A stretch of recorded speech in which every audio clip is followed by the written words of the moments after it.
nieve, sí. Vamos a esperar un ratito. Sí. Vamos a completar, antes de considerar la tesis, algunas nociones en torno a la relación entre sustancia y accidente, porque es una relación muy importante en el terreno de la metafísica también. Ya vamos a ver incluso las implicancias que puede tener en orden al desarrollo de ciertas ciencias, como la ciencia física, matemática, y esa absurda oposición que encontraron los físicos matemáticos con la vieja física aristotélica, que era una física filosófica. Pero antes de entrar en esto, digamos dos o tres palabras más. En primer lugar, los accidentes pueden ser propios o comunes. Se llaman accidentes propios aquellos accidentes que surgen de la esencia misma de un ente, que son, diríamos así, las manifestaciones más claras de esa esencia. Así, por ejemplo, en el hombre, el carácter social del hombre es un accidente propio, como el acto de conocer, son propios, son accidentes, pueden no suceder. La sustancia permanece, pero al no darse los accidentes, la sustancia no logra la plenitud que le corresponde. Y es de aquí donde conviene, como siempre, distinguir los distintos niveles en los cuales se efectúa una consideración de tipo valorativo. Digo de otra manera, es común entre los personalistas y los liberales suponer de que el hombre individualmente considerado es más importante que la sociedad, porque el hombre individualmente considerado es una sustancia y la sociedad es un accidente. Metafísicamente hablando, desde el punto de mira metafísico, la sustancia es superior al accidente. Si yo de ahí extraigo la consecuencia de que prácticamente hablando, en la praxis, en este desarrollo, en este perfeccionamiento de la realidad humana, el individuo es más importante que la sociedad, yo estoy convirtiendo, diríamos así, un razonamiento válido en el terreno de la metafísica en un razonamiento inválido en el terreno de la acción práctica. Tomemos un ejemplo sacado del arte que permitirá mejor ver esto. Si te cuenta el trozo de madera en el cual accidentalmente el escultor ha esculpido una estatua, es sustancia, y la estatua es accidente. Y ahí yo puedo sacar la conclusión de que el trozo de madera es superior a la estatua que está inscrita en el trozo de madera, porque la estatua es sustancia y el trozo de madera es accidente. Es absurdo. ¿Por qué? Porque aquí estoy confundiendo dos cosas. En primer lugar, la actividad poética del hombre, que debe ser medida y juzgada en su propio nivel, y estoy traspasando a la actividad poética del hombre un razonamiento que es válido en el terreno de la metafísica, pero no en el terreno de la poiesis. Y lo mismo podemos decir con respecto a esa realidad accidental que es la sociedad y el hombre, que indudablemente el hombre es sustancia, pero es una sustancia que alcanza su desarrollo, su comprensión, su perfección, en su inscripción al orden social al cual pertenece. Es decir, el orden social es un orden dialógico, nace de una exigencia natural de la inteligencia humana que lleva al contacto con los demás y que a través del lenguaje logra aquella perfección que le conviene. ¿Qué es un piano sin la sinfonía, sin la melodía o sin la partitura que toca? un cajón donde pueden ir a poner la gallina. El piano es sustancia, pero indudablemente esa sustancia logra su plenitud de piano, su realización, cuando se toca en ella una sinfonía o cuando se toca una partitura. Y entonces logra aquella perfección para la cual está hecho. Sin esa perfección no es nada, es un cajón. Es una cosa que no tiene absolutamente ninguna importancia. Un hombre sin el orden social en el cual se inscribe y en el cual realiza su plenitud es un idiota. Los griegos decían esta palabra porque la palabra idiota significaba que no habla. Y el que no poder hablar, el no poder realizar su comunicación, es indicio de su frustración, de su no realización. La realización del hombre viene precisamente en el desarrollo de este accidente propio que es la sociabilidad. Dice que es importante esto, porque indudablemente estas dos cosas no pueden disociarse y compararse como si fueran cosas diferentes, entidades distintas. No lo son. El hombre logra su plenitud al incorporarse al orden social y realizarse en todas esas intervenciones en las cuales entra en contacto dialógico con los otros, a través de la familia, a través de las instituciones, a través de la escuela, a través de los maestros, a través de estas distintas autoridades que van de alguna manera promoviendo su ascenso al bien común, aquel bien que es el que realiza la plenitud de la naturaleza humana. Es decir, el hombre y la sociedad, como si fueran dos entidades diferentes, es simplemente un absurdo, no son una misma cosa. El sentido del orden, lo que pasa es esto, no es nada fácil entender a veces bien lo que ha dicho Santo Tomás con respecto al bien común y a la relación de la sociedad. No es fácil. Se necesita una cierta atención, se necesita un cierto tiempo para poder entender bien todas aquellas distinciones que me llevan a precisar con alguna holgura la diferencia entre los distintos niveles en que debo considerar la realidad. La confusión es la tendencia a equivocarse de un nivel con otro. Esto es cierto en la lógica y no es cierto en la ontología. Tomemos un ejemplo. Para Aristóteles, todos los entes están compuestos de potencias y actos. Es una composición aparentemente contradictoria. Es una composición que supone en la inserción misma del ente una suerte de contradicción. Hay en él una perfección y hay en él una imperfección, una ineptitud o una capacidad para hacer que en alguna medida, diríamos, aparece allí o emerge como pura potencialidad. Cuando un desarrollo es lógico y no es ontológico. El filósofo de la lógica, por antonomasia, es Hegel. A su metafísica o su ontología le llamó lógica. Con toda razón, porque es una lógica. Ahora pretende ser una lógica de Dios, es decir, una lógica de todo el cosmos. Todo el cosmos aparece para él como una suerte de desarrollo lógico. El hombre es un elemento positivo, afirmativo, que se afirma contra la realidad concreta que lo niega. Entonces nosotros nos encontramos acá con dos aspectos.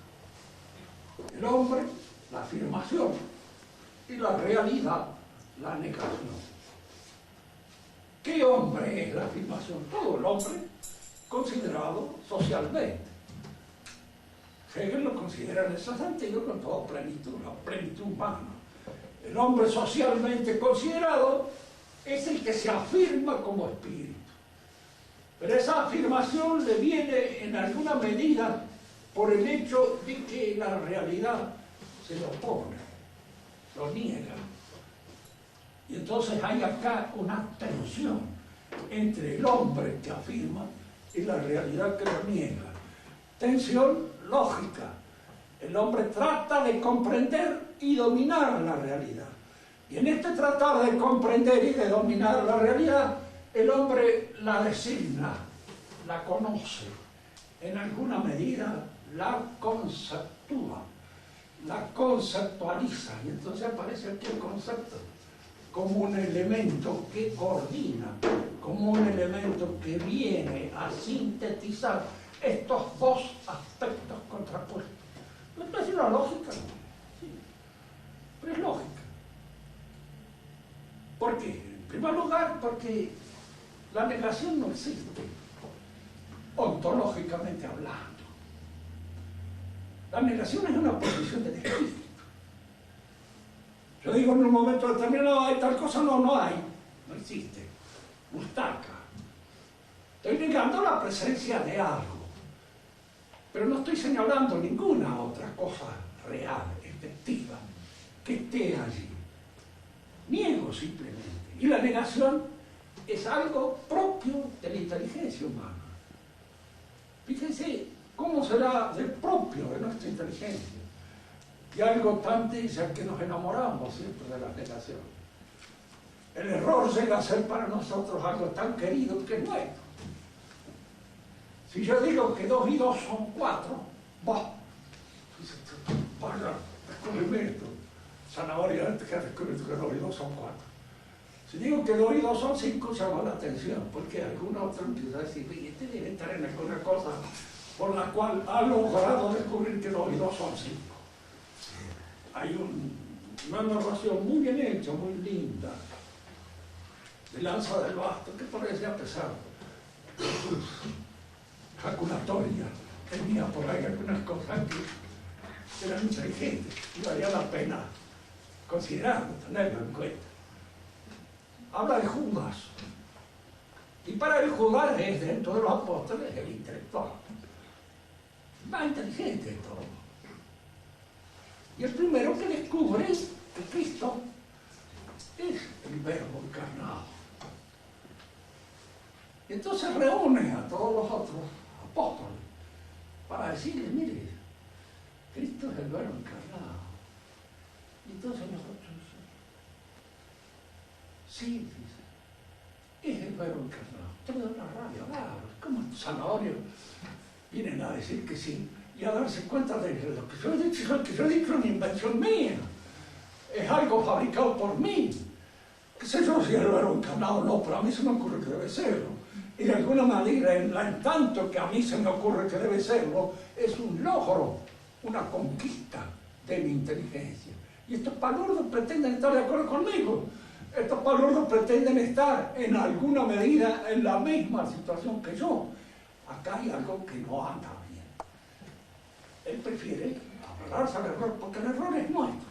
Siempre los errores son nuestros, por eso son tan queridos por nosotros y nos aferramos tantos a ellos. Y lo que no es error es en cierto modo mostrenco. Es algo que nosotros captamos en la realidad. Es la inteligibilidad de lo real, lo que me lleva a mí a descubrir que esto es así. Y por ahí hay otro a cual se aviva, en cierto modo, por lo que yo he descubierto, y me dice, sí, es así. Entonces, pues, ¿en qué quedamos? ¿O lo descubrí yo? ¿O este también? Este imbécil también lo descubre junto conmigo. Está en la misma cosa que yo.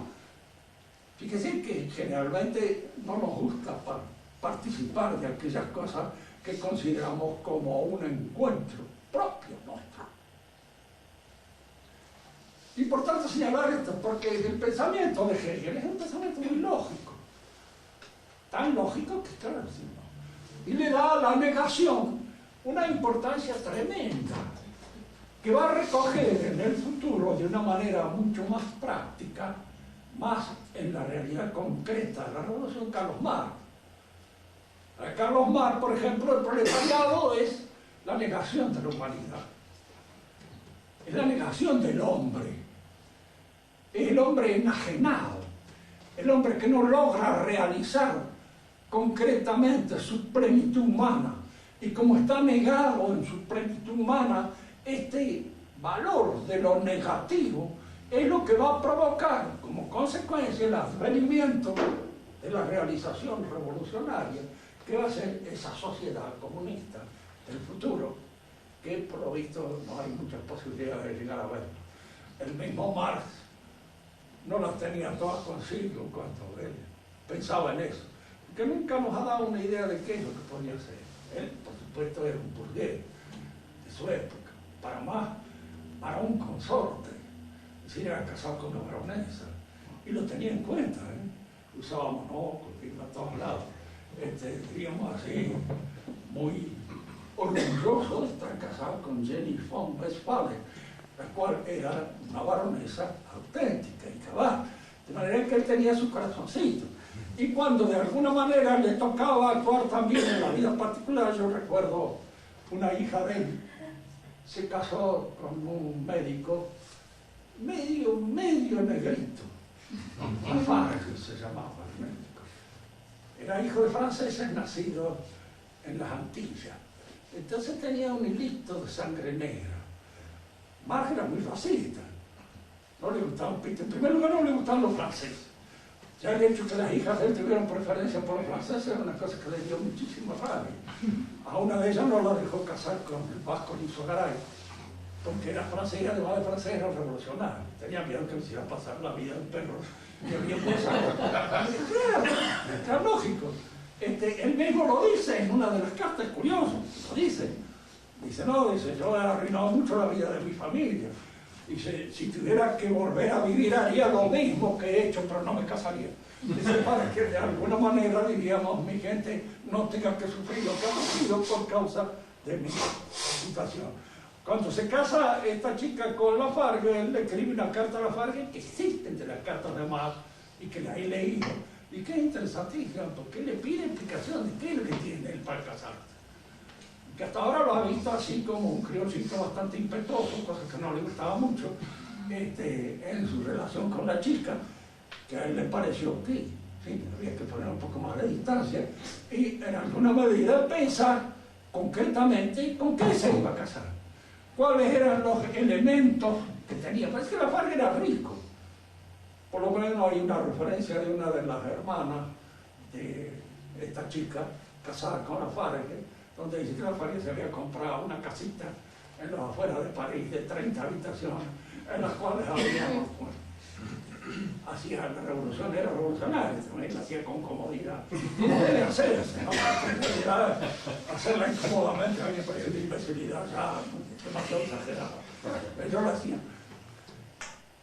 Cuando se trata entonces de la relación con lo real, aquí lo real cobra todo su prestigio.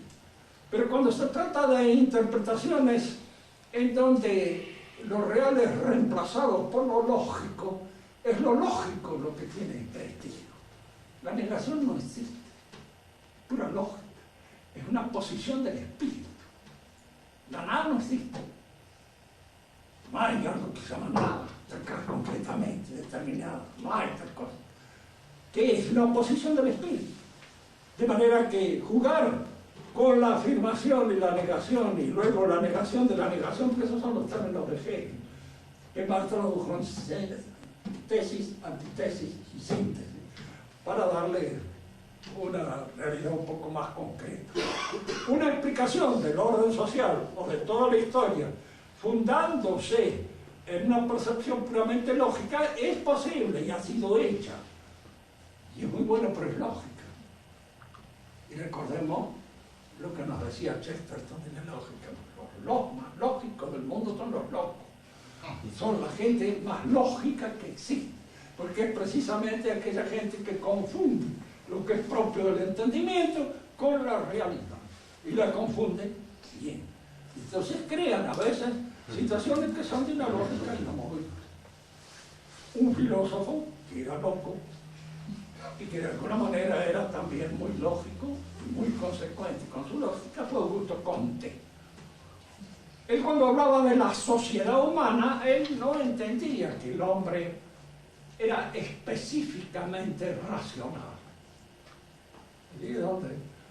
puede aparecer muchas connotaciones de estar en la inteligencia emotiva. Él decía, el hombre cualquier cosa, pero obra siempre pasionalmente, lo cual es cierto. Generalmente se obra pasionalmente, pero en donde se confunde es que incluso en la pasión, cuando no está dirigida por la inteligencia, es una pasión absurda, estúpida. Cuando el elemento pasional está dirigido por la inteligencia, está llevado por la inteligencia, aún hacia el mal, es cuando es peor. Porque el puro elemento pasional desatado no hace nada que crear tal vez algún escándalo o alguna catástrofe de pequeñas dimensiones. Pero cuando es organizado por una cabeza muy bien organizada, nosotros tenemos un elemento pasional que se puede convertir en el transcurso del tiempo en una hecatombe auténtica y verdadera. Una auténtica hecatombe. Comte suponía entonces que el hombre no era un animal racional, que la racionalidad no era lo que podríamos llamar nosotros un accidente específico del hombre. ¿Y qué entendía que lo era? ¿Por qué se distinguía el hombre de los demás animales? Porque indudablemente se distingue. Y Comte no podía ser tan imbécil de no darse cuenta. Se daba cuenta, lo advertía. ¿Y en dónde encontraba la diferencia? En la historia. El hombre tiene historia, es decir, y los animales no tienen historia. Los animales viven en su época de una manera totalmente representativa de lo que han hecho en otras épocas. Hacen lo mismo.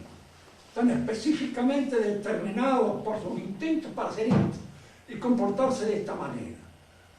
Si construyen casas, las construirán de la misma manera.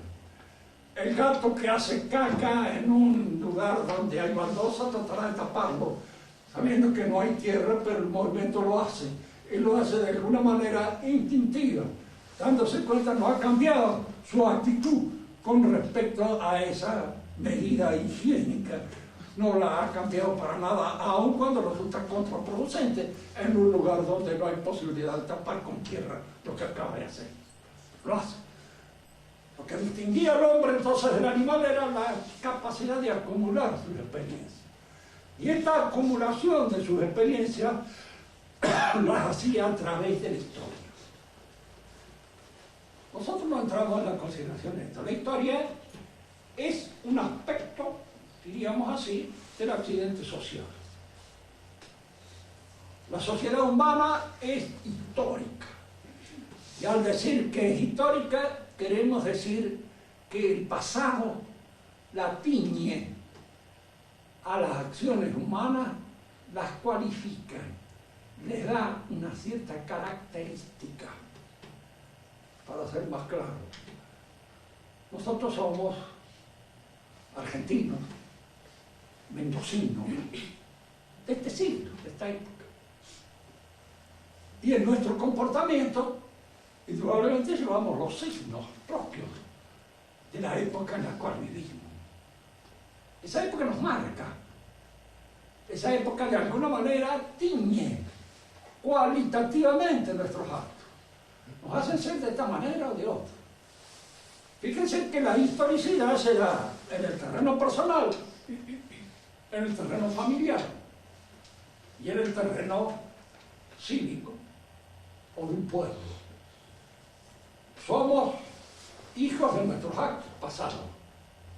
Ustedes no entenderían nada de lo que yo estoy diciendo acá si no hubieran hecho una serie de esfuerzos intelectuales a lo largo de la vida que les permite tener una comprensión que puede ser distinta en cada uno de ustedes, pero que les permite tener una comprensión de lo que yo digo.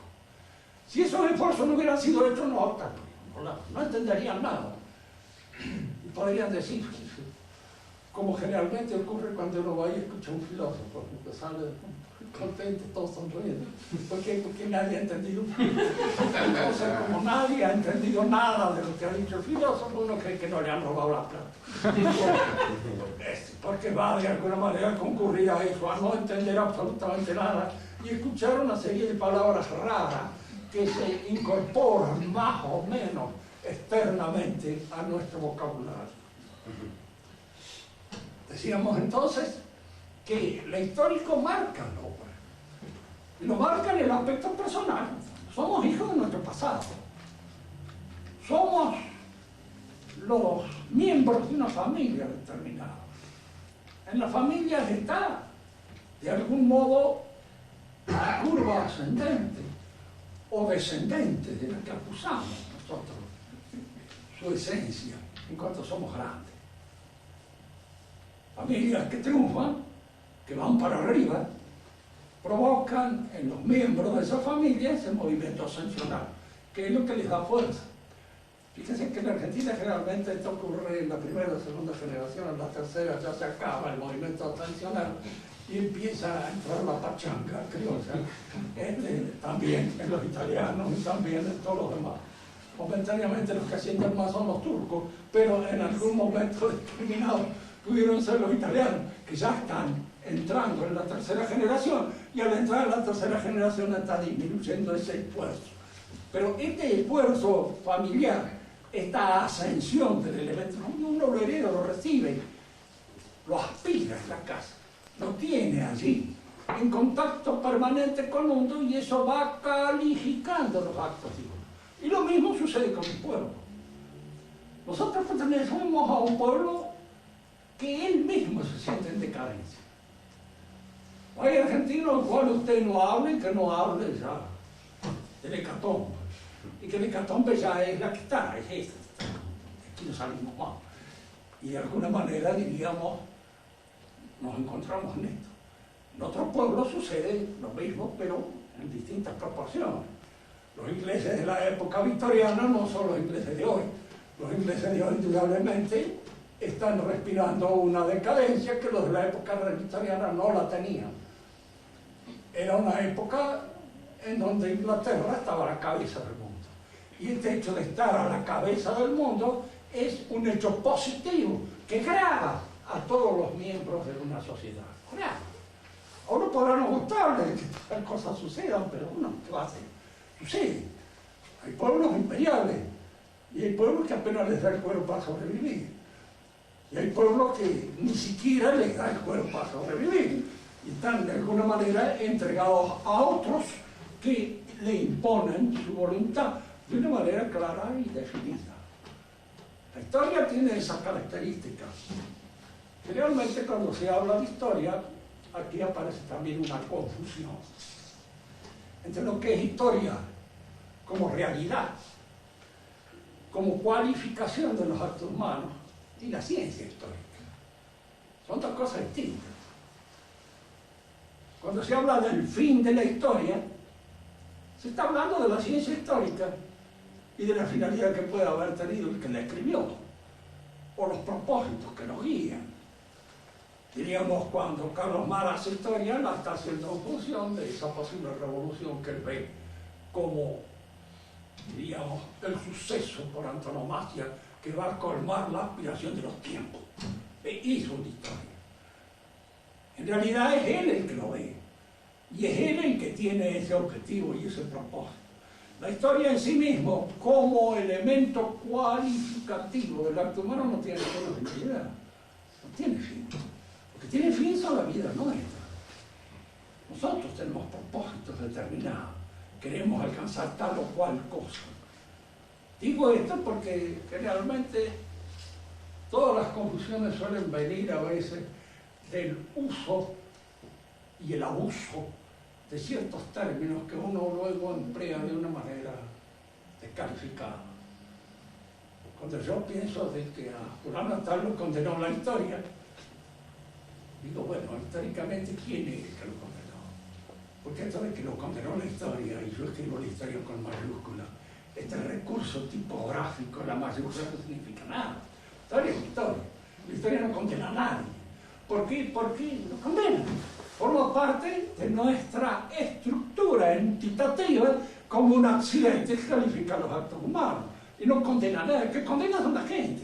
Pero ahora la gente quiere descargar sobre las anchas espaldas de la historia lo que de alguna manera es ella culpable.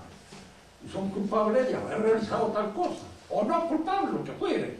Pero en alguna medida diríamos que la historia nos engaña, o la historia nos dice esto, la historia nos dice aquello.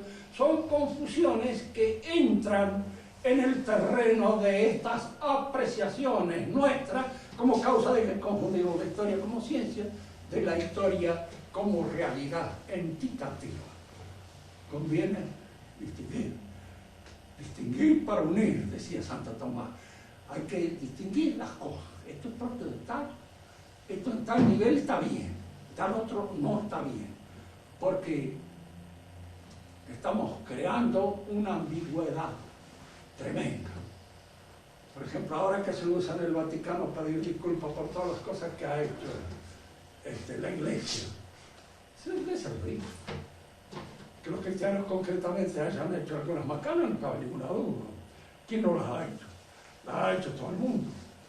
Pero que de ahí se llega a pedir disculpas por una serie de acciones que en alguna medida son acciones bien realizadas, hay una situación bastante extraña, sobre todo cuando se pide disculpas atribuyéndole la culpabilidad a otro y no a uno mismo, porque las disculpas tienen sentido cuando uno las dice, son mías, y soy yo el que pido disculpas por tales o cuales cosas, pero no pido disculpas por el macana que hizo o quiso aquel, o quiso el de más allá, porque esa es una forma hipócrita de sacarse de alguna manera, diríamos así, la responsabilidad que uno puede tener.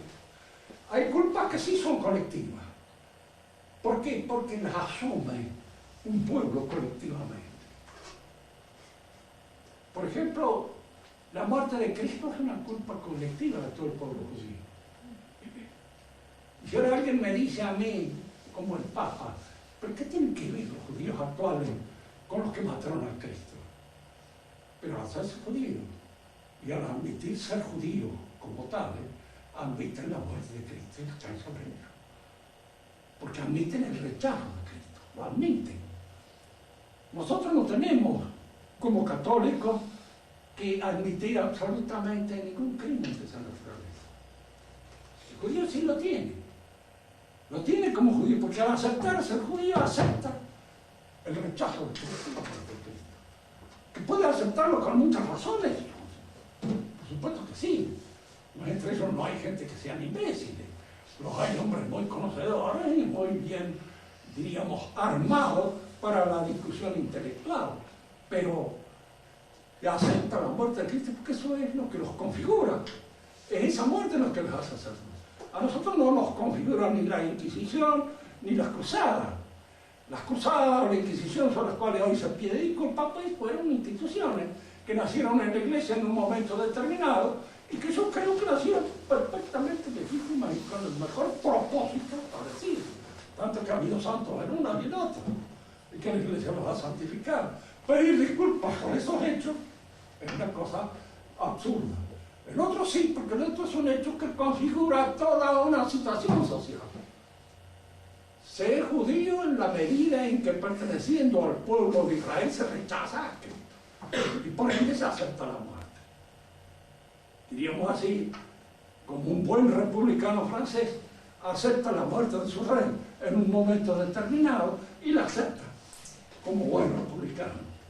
Indudablemente se hace cargo del crimen del rey, se hace cargo de esa injusticia para él, porque para él no es una injusticia y de alguna manera es una cosa que decide de su situación frente a la realidad y frente a la historia. Los accidentes propios y comunes. Aristóteles dividía en 9 accidentes. Existe la sustancia y los accidentes son pasión, acción, calidad, cantidad, lugar, ubicación, espacio, tiempo y hábito. Esos serían la cantidad de accidentes que se llaman en la escuela predicamentales, porque son reales, son accidentes que efectivamente pertenecen a la sustancia. Porque hay otros accidentes que son lógicos y son predicables, pero no son predicamentales porque no son reales. Si alguien me dice, ¿qué accidente lógico con la ciencia?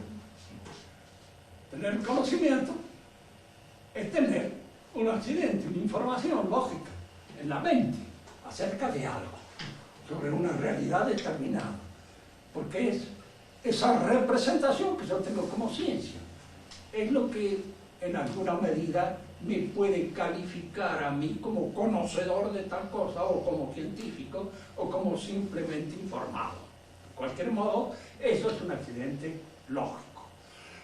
Los demás accidentes se dividen en accidentes que pertenecen a la forma o a la materia. Les voy a anticipar en esta clase algo de esta distinción para que luego, cuando estudiemos o analicemos la distinción de materia y forma, la veamos con un poco más de detenimiento. A la materia o a la corporalidad pertenecen todos los accidentes que se dan en la cantidad. La cantidad inspira la matemática. Cantidad, diríamos así, en la geometría, y cantidad en la aritmética, para hablar simplemente de los conocimientos elementales. Pero todo eso está inspirado en la cantidad. Y la cantidad surge de las dimensiones que puedan encontrarse en la corporalidad. El cuerpo es el que ofrece a la consideración del que lo estudia dimensiones: alto, ancho, velocidades, etcétera, etcétera, temperatura, lo que fuere. Todo eso son elementos dimensionales que pueden ser medidos y pueden ser leídos de una manera matemática. Esta posibilidad de leer lo corporal de una manera puramente matemática crea la ciencia física matemática, que nace en la época de Descartes, Arsène, Copérnico, Galileo. Todos ellos han sido de alguna manera hombres que consideraban el nacimiento de esta nueva ciencia y consideraban mal que esta ciencia dejaba de utilizarse a la física de Aristóteles. La física de Aristóteles es otra cosa, es filosofía. Se funda no en la noción del cuerpo, porque el cuerpo efectivamente es sujeto de una serie de apreciaciones cuantitativas. Esto como cuerpo tiene un peso, tiene una dimensión, tiene un largo, tiene un ancho, tiene un espesor, etcétera, etcétera. Todas esas cosas son cosas que configuran esta realidad corpórea. Yo como sustancia soy algo más que como cuerpo, porque como sustancia tengo además inteligencia, tengo además sociabilidad, tengo además elementos pasionales, elementos, diríamos, activos, etcétera, que me distinguen y que son aplicables a la sustancia.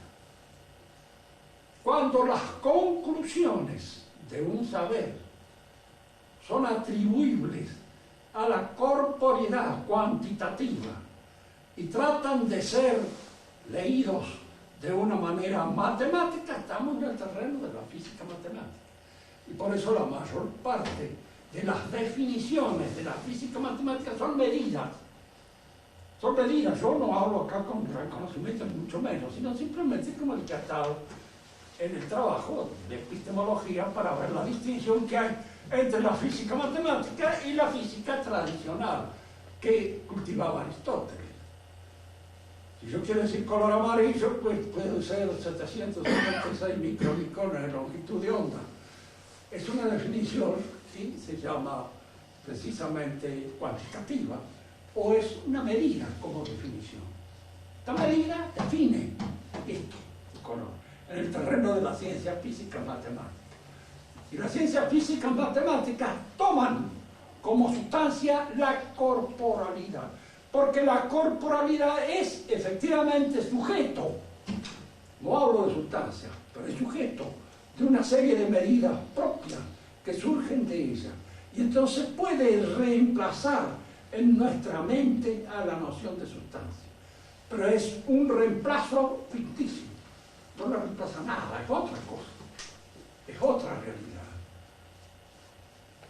¿Qué es lo que creía Galileo cuando él preveía la posibilidad de este crecimiento de la ciencia física matemática? Pero no lo tenía todo en sus manos, preveía.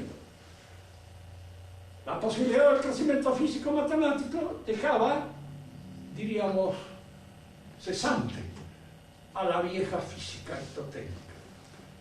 Y la vieja física aristotélica era la que servía de apoyo, según Galileo, a su metafísica. Destruida la física aristotélica y la metafísica aristotélica venida abajo, la teología se viene abajo con todo. Carente de todos los elementos nocionales capaces de darle fuerza, de darle efectividad. Todo eso se destruye. Entonces ellos pensaban de qué manera se pueden salvar las verdades religiosas con esta hecatombe que amenaza a todo el, diríamos, el repertorio científico que sostiene a la teología. Descartes es el hombre que va a dar el paso más decisivo, para desgracia, porque es un paso falso, pero lo dio con el objeto precisamente de salvar las verdades religiosas, y el objeto de salvarlo dando una demostración de la existencia de Dios que no es una demostración, ya estaba discutida de antes. Los buenos hombres de la época son aquellos que dicen hay que hacer de manera que no hemos aprendido nada de los antiguos. Sí, eso lo decían en metafísica, pero en matemáticas que sabían no lo decían, porque en matemáticas habían aprendido bien y habían estudiado como corresponde. Entonces, como conocían esa ciencia, en esa ciencia se respetaban lo que había sido dicho con anterioridad a ellos. En la ciencia que no conocían, no lo respetaban, porque ignoraban rotundamente qué es lo que se había dicho de efectivo con respecto a ese otro conocimiento que no conocían, que ignoraban. Cuando entremos en la cosmología de Santo Tomás, que va a ser en la próxima tesis, vamos a hablar de la distinción de materia y forma. Ahora refirámonos a esta tesis que es muy breve. Acá dice, criatura espiritual es en su esencia absolutamente simple, pero permanece en ella una composición doble, esencia con ser y sustancia con accidente. La criatura espiritual es el ángel.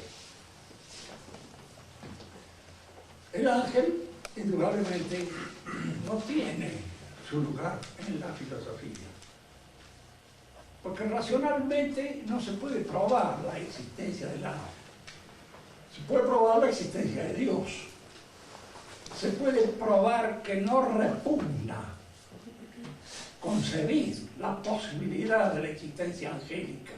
Pero una cosa es probar que no repugna concebirla y otra cosa es probar su existencia. La existencia de Dios se puede probar y se prueba.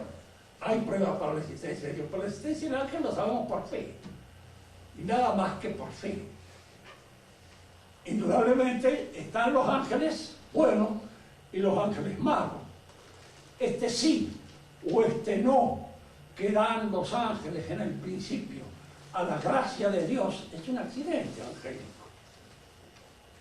¿Por qué? Porque el ángel tiene que recurrir a su inteligencia y a su voluntad para dar una afirmación o una negación a aquello que Dios le otorgó, ese bien que Dios le dio. Que el ángel lo hace por envidia del hombre, probable, son conjeturas en las cuales diríamos abundan los teólogos, que puede ser, pues no sé, es muy probable que sí, tal vez así sea. De hecho, nosotros tenemos que pensar que en una criatura espiritual, las pasiones de esa criatura son espirituales y no son de alguna manera como las nuestras, pasiones que están relacionadas con la corporalidad. En el ángel se puede dar la envidia, se puede dar el orgullo, pero no se puede dar la lujuria. Y es muy probable que no se dé la cólera tampoco, sino de una manera puramente metafórica. Es probable. ¿Por qué? Porque la cólera es un fervor que nace un poco de la sangre y que de alguna manera, digamos, oscurece y obnubila el entendimiento. El ángel es un entendimiento puro y una voluntad pura. ¿Es posible concebir un entendimiento puro de un ángel? Es posible. Cuando nosotros hacemos el análisis de la composición metafísica del ente entre sustancia y accidente, hemos visto que la sustancia, en cuanto tratamos de concebirla como sustentadora de los accidentes, entitativamente desaparece como materia. No es materia. Es una idea realizada, es una idea concretada que sostiene esos accidentes. En el fondo, la realidad es de espíritu. Y lo vemos perfectamente bien cuando decimos qué es lo que realmente es en un ente. Pues la composición de los elementos materiales que lo constituyen. ¿Y qué es una composición? Una programación. ¿Y qué es una programación? Pues una programación es un orden inteligible, inteligente, de manera que cuando penetramos metafísicamente en el meollo de la realidad, nos encontramos con el espíritu, nos encontramos con la inteligencia. Es la inteligencia lo que sostiene la realidad del mundo. No nos encontramos con la nada, nos encontramos con la inteligencia. En el principio es el verbo, y el verbo está antes de sí. En el principio es el logos, la inteligencia, fundamento de toda la metafísica. Esto es lo que nos permite admitir la existencia de estas criaturas puramente espirituales, aun cuando no tengamos de ellas. Es decir, a veces tenemos, pero esto sucede sobrenaturalmente, no naturalmente. Terrible es el ángel, dice Rick. No sé si sabía o no sabía. Yo creí ver uno en alguna oportunidad, verlo, sentir la presencia, pero no estoy muy seguro. Mi papá me dijo, andar, no me hizo caso. Y demostró que no, pero con el transcurso del tiempo me convencí de que lo había visto, pero era un demonio. Era un ángel. Sí, esa es la cosa. Pero puede ser conjetura puramente fundada en nada, en una cosa imaginativa. Muy bien, si quieren hacer alguna pregunta. A ver, señorita Sole. No, muy bien, señorita. ¿Los ángeles tienen acto y potencia? ¿Están compuestos por acto y potencia? ¿Tienen? Acto y potencia. Claro. Toda distinción es en acto y potencia. Porque si no, no sé. Es decir, pensábamos bien esto. Cuando recibe de Dios una proposición, ¿verdad?, para aceptarla o no aceptarla, está en potencia para aceptarlo o no aceptarlo. Pero ya no. Claro, una vez que ya la aceptó, ¡pum!, se definió, porque en el ángel no hay recurso en el tiempo. Nosotros podemos volver atrás, empezar otra vez de nuevo, hacer todas las macanas que hemos hecho antes, las volver a hacerlas otra vez, 1, 2, 3, 10 veces, pero hasta el final. Es en la última boqueada cuando elegimos bien o elegimos mal.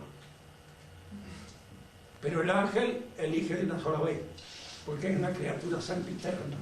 Eligió mal, eligió mal. El ángel de Dios es un ser perfecto, entonces.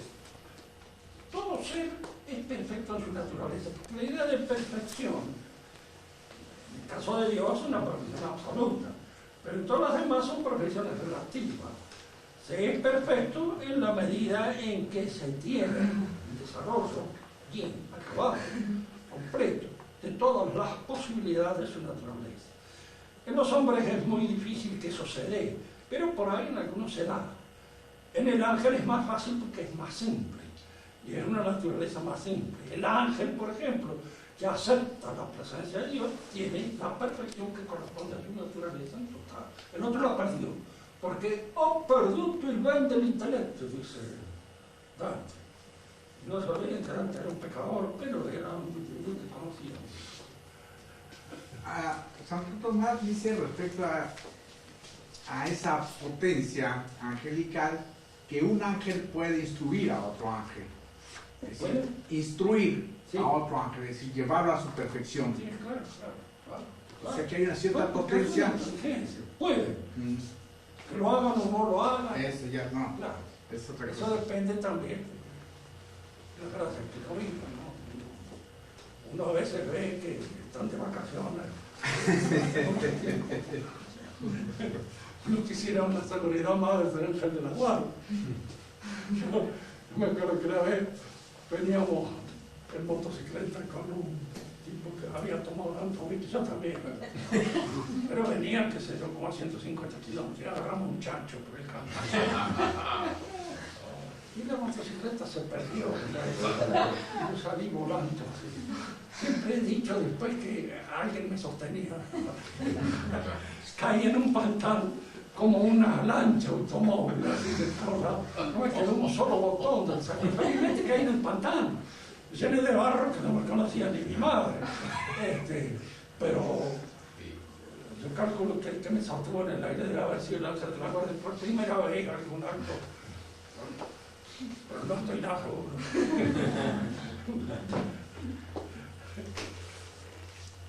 ¿Alguna otra pregunta? Sí, Clarita. ¿Cómo?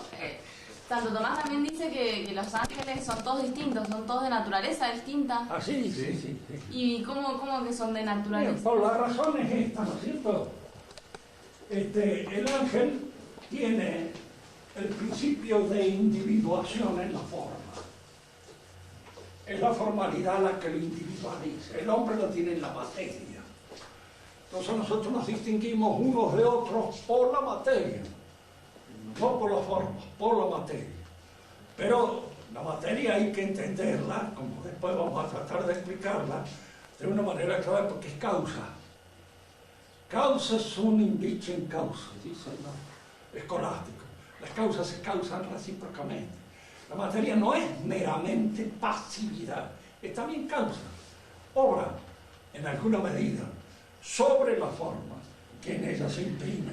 Y entonces ese obrar es lo que hace que la individualidad en el hombre tenga su principio de individualidad. En la materia se innata, cantitate, pero también hay que entrar a considerar de que de alguna manera cuando Dios nos hace nuestra alma y la hace sobre la base de los gametos que ponen los padres, la hace sobre esa base. Es decir, ya de alguna manera lo que él va haciendo está siendo individualizado por la materia que va informando. La materia limita. Claro, porque es muy difícil que haga, por ejemplo, de un descendiente ¿cómo le diré?